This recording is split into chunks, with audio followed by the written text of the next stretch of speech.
Hey everyone, happy World Yoga Day yogis. Namaste, my name is Sammy and I am so excited to be sharing today with you. So today we're going to be talking about health for a higher purpose. Really what we're going to be discussing is how your health can support your yoga journey and your higher purpose, and how pursuing your higher purpose can actually feed into vibrant health. So before we get super into the finer details, the really important fundamental principle of Aham Brahmasmi is a key element of understanding true holistic health. So there's an ancient Sanskrit mantra, which you may have heard from some of our other teachers already, Aham Brahmasmi, which means I am not my body, I am not my mind, I am spirit, eternal spark of the Supreme. So you might be able to experience this by, closing your eyes and just watching your mind for a moment. And as you start to watch the mind stuff passing you by, watching like you're watching a movie screen, just asking yourself, who is watching the movie screen?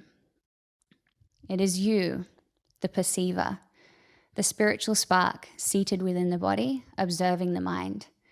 And it's also you that is seated within the body, that is able to direct the movements of the body and to use your body as a vehicle to navigate your journey through life.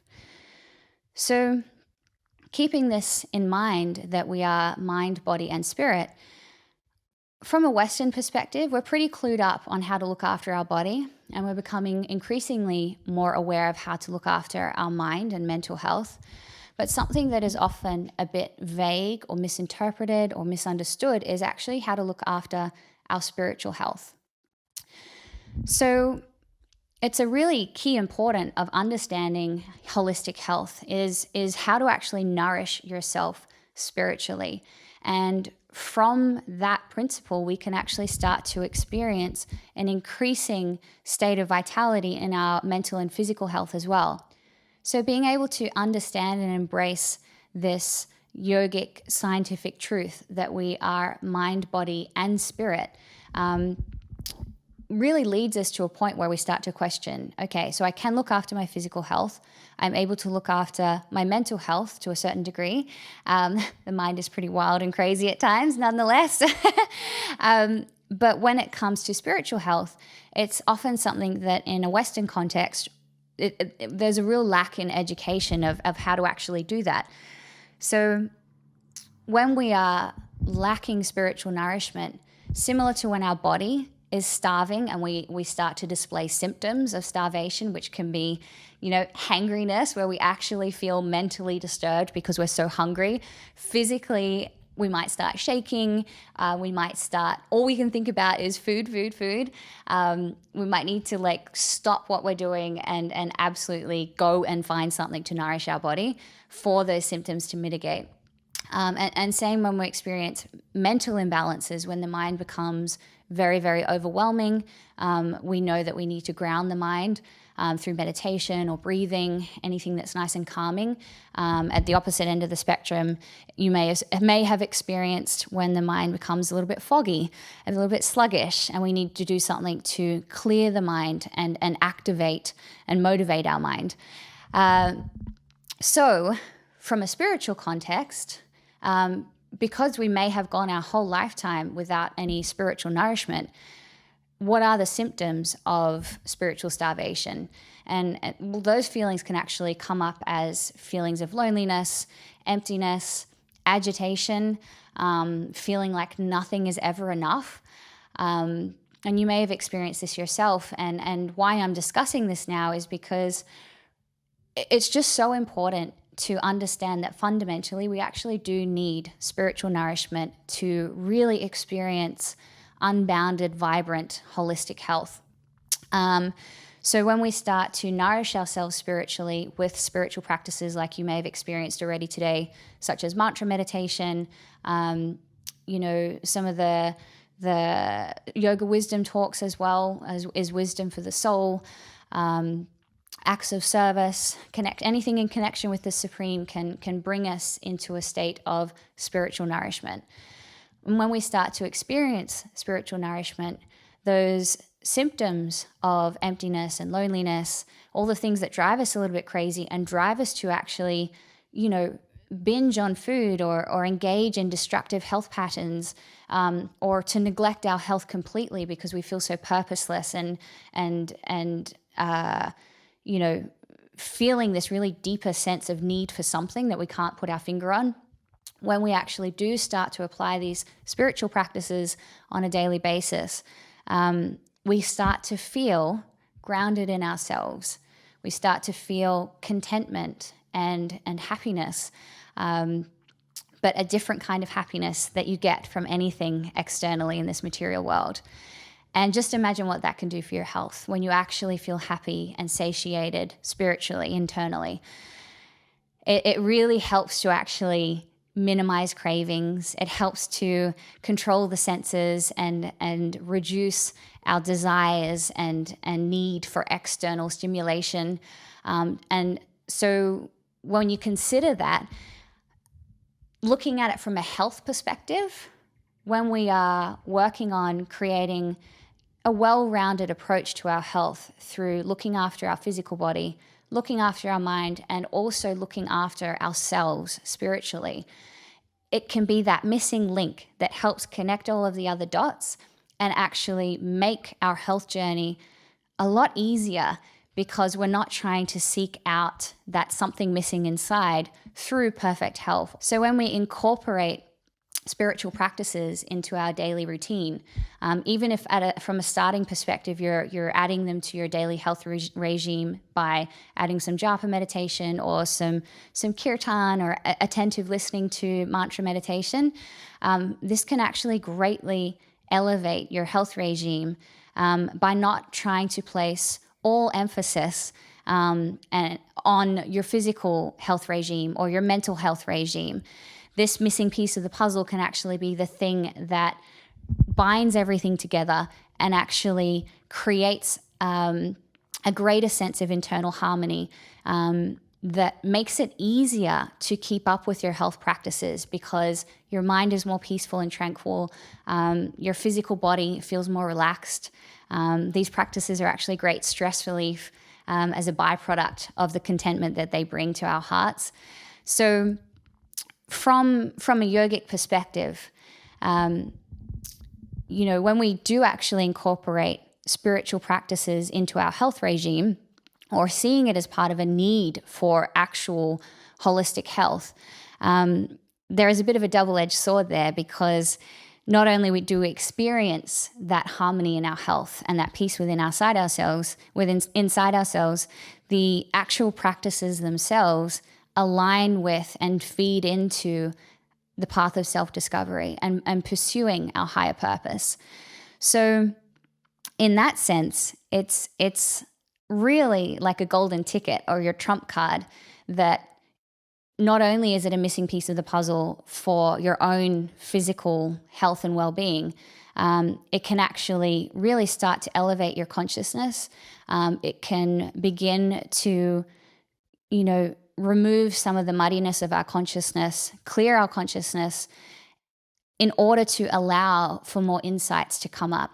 And this is where things get really exciting, because once you're tapped into that spiritual energy, even if you don't intend to, just by osmosis of being in the environment of the holy name or these sacred mantras, this cleansing of consciousness starts to begin, and we begin to hear more and more the Lord in our heart, the Paramatma, which brings us more into a state of being in alignment with our purpose, in connection with the Supreme, and then the insights start to develop in such a way that we feel more directed in our life from here, rather than from what's going on in the media or our environmental influences.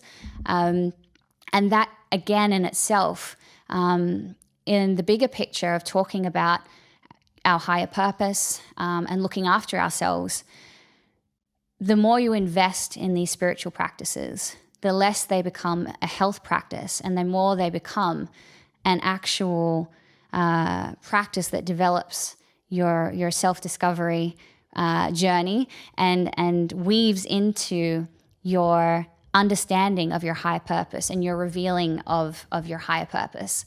So I'm sure you've all experienced what it feels like when you get up in the morning and you have purpose.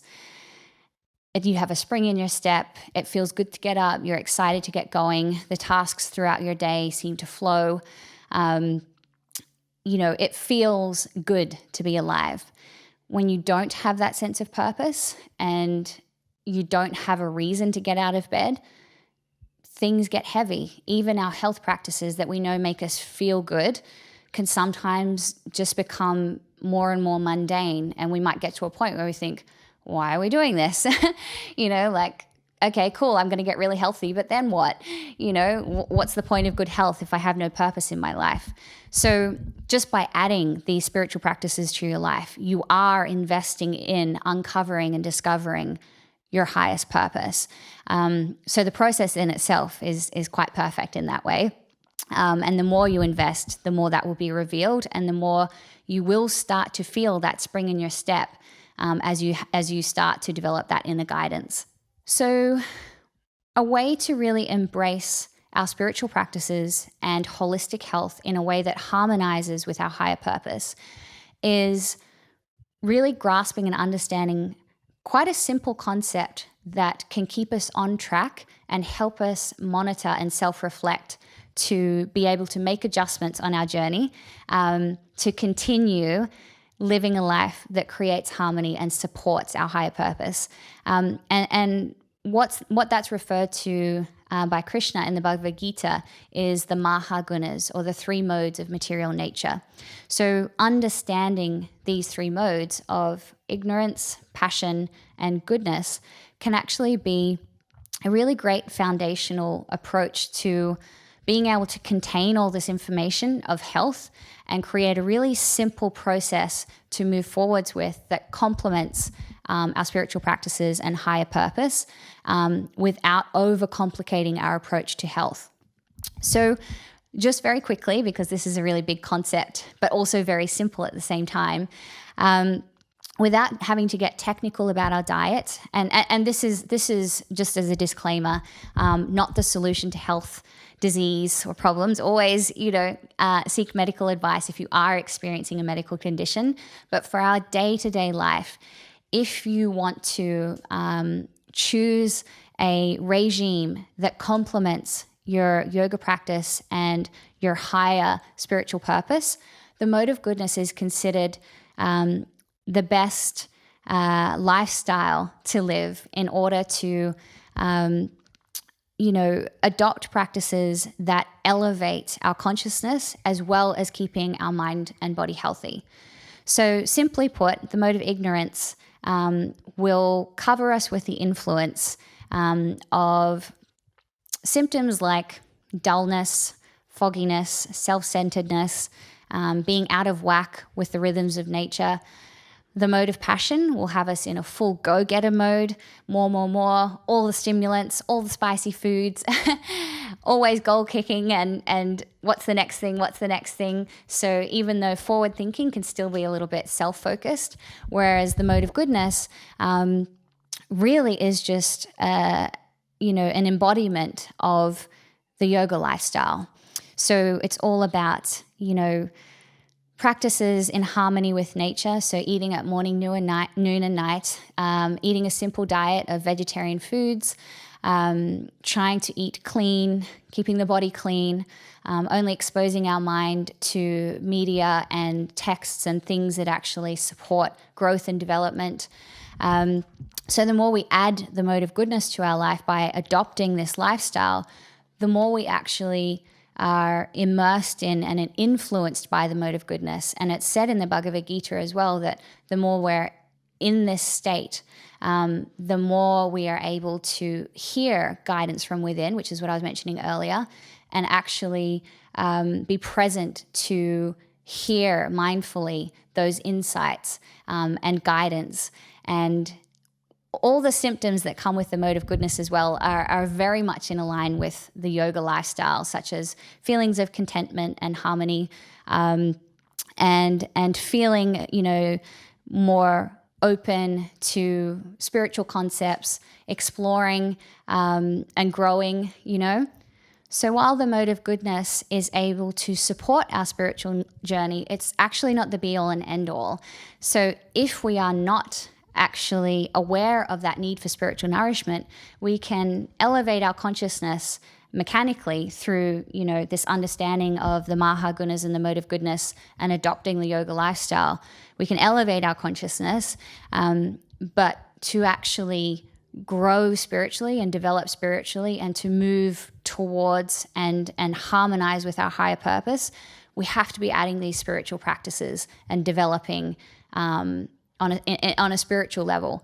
So the two go really well together.